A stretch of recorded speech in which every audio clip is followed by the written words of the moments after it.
At the beginning of the movie, a child named Saroo is shown stealing coal on the train with his elder brother, Guddu. Not long after, the two boys go to the market to trade the stolen coal for 2 packets of milk. While waiting, Saroo sees some street vendors cooking jalebi, a local dish, which he asks his brother to buy. His brother tells him he will surely buy him jalebi one day. Then, Saroo says he will buy the whole shop. They bring the milk to their home where they live with their mother and little sister, Shakila. Their mother asks them where they got that milk, but they say nothing. After some time, their mother goes for laboring work. The next morning when Saroo's big brother Guddu was going to work, Saroo asked him if he can also go with him, but Guddu denies, telling him he is too small to do weightlifting work. Saroo tells him he can do it and lifts chairs and bicycles to prove that he can help. After his persistent requests, Guddu has to let him go with him. That night, they travel by train to their destination. Saroo falls asleep as his big brother carries him. Upon arriving at their stop,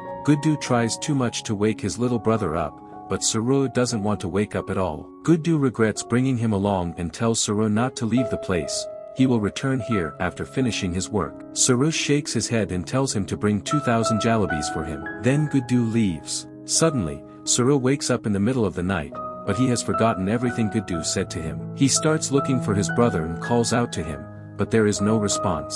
Saroo searches the train compartments but can't find Guddu. Eventually, he falls asleep in one of the compartments. When morning comes, Saroo realizes the train is moving, and the doors are locked. Feeling nervous, he runs around the train, screaming for his mother and brother, but no one is there to help him. He remains hungry and helpless, stuck in that compartment for more than a day. Finally, the train arrives in Kolkata, which is 1,600 kilometers away from his home. Saroo asks people for help, but no one can understand him because he speaks Hindi, and in Kolkata, most people speak Bengali. He goes to the ticket counter and keeps saying he wants to go to Ganeshtalai, but no one understands his language. Saroo then follows a little girl and ends up sleeping with other street children that night. In the middle of the night, he wakes up to the screams of children being taken away by some people. Frightened, Saroo runs away. The police officer witnesses the kidnappers taking the children, but he doesn't take any action to stop them. Saroo makes his way to a bridge and finds a temple beneath it. He prays and takes some blessed food before going behind the temple's statue to eat and eventually falls asleep.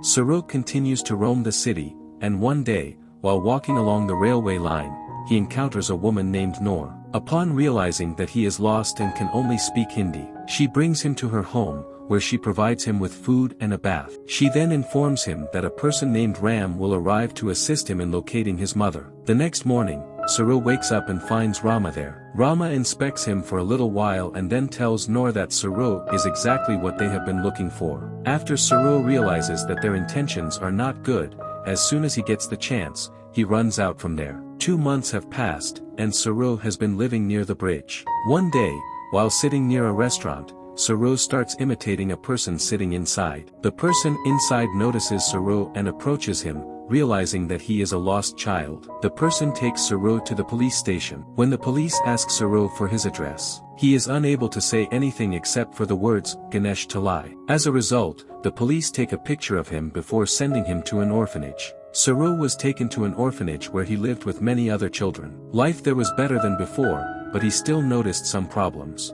After 3 months, a woman named Mrs. Sood spoke to Saroo. She told him that she had put information about him being lost in the newspaper but couldn't find his parents. Mrs. Sood said that an Australian couple was interested in adopting him and showed him pictures of them and their home. Later, a woman named Swarmina took Saroo on a plane to Australia and introduced him to the couple named John and Sue. They were very happy to meet Saroo and told him they would be his new parents. They warmly welcomed him to their home. Since it was a different country, Saroo felt overwhelmed and curious about everything around him. But as time passed, he gradually adapted to his new lifestyle and started living a very happy life with his new family. After 1 year, John and Sue adopt another child named Muntosh, but it seems like he is not mentally well. Muntosh is finding it hard to fit into his new home. He gets angry and hurts himself. Sue is upset to see little Muntosh struggling to settle in. 20 years later, Saroo is now a young man. He is sitting with his family in a restaurant,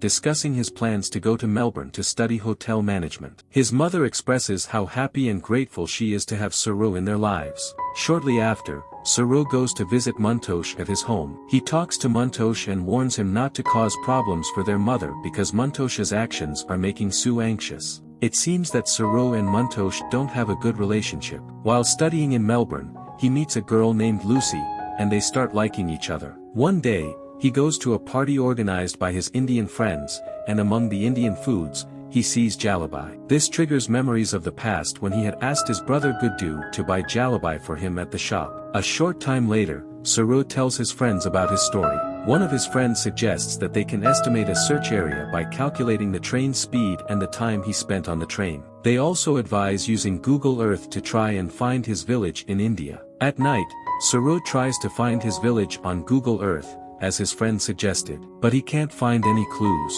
Meanwhile, he and Lucy become closer to each other. 2 years have passed, and Saroo hasn't lost hope in finding his family. One night, Saroo visits his family's home with Lucy, and they all have dinner together. Just as Lucy is about to reveal Saroo's search to his parents, Saroo stops her from saying anything further. He doesn't want his adoptive parents to know that he is searching for his real family because he fears it might disappoint them. At the table, we learn that Saroo doesn't consider Muntosh as his brother because Muntosh has a drug addiction, which constantly worries their mother, Sue. As time goes on, Saroo really wants to find his family more than ever. However, he is also experiencing some disagreements with Lucy. Saroo worries that he is living a privileged life while his family might be in trouble, waiting for him every day. He tells Lucy that she can have a better life than this. Saroo constantly thinks about his family, and the desire to find them drives him to spend more time alone at home, searching for any clues or information that could lead him to them. One day,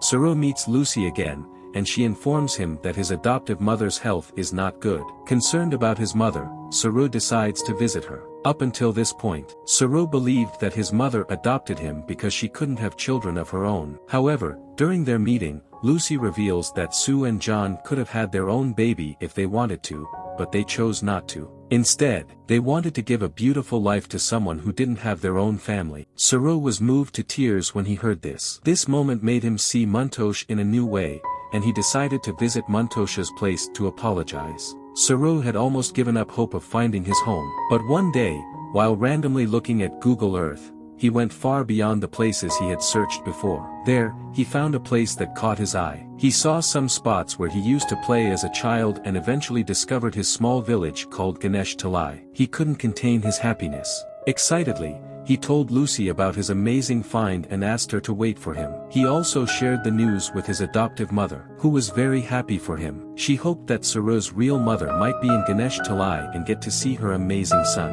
After moving to India and reaching his village, Ganesh Talai, Saroo is heartbroken to find his home in ruins. He feels like he may have come too late in his search.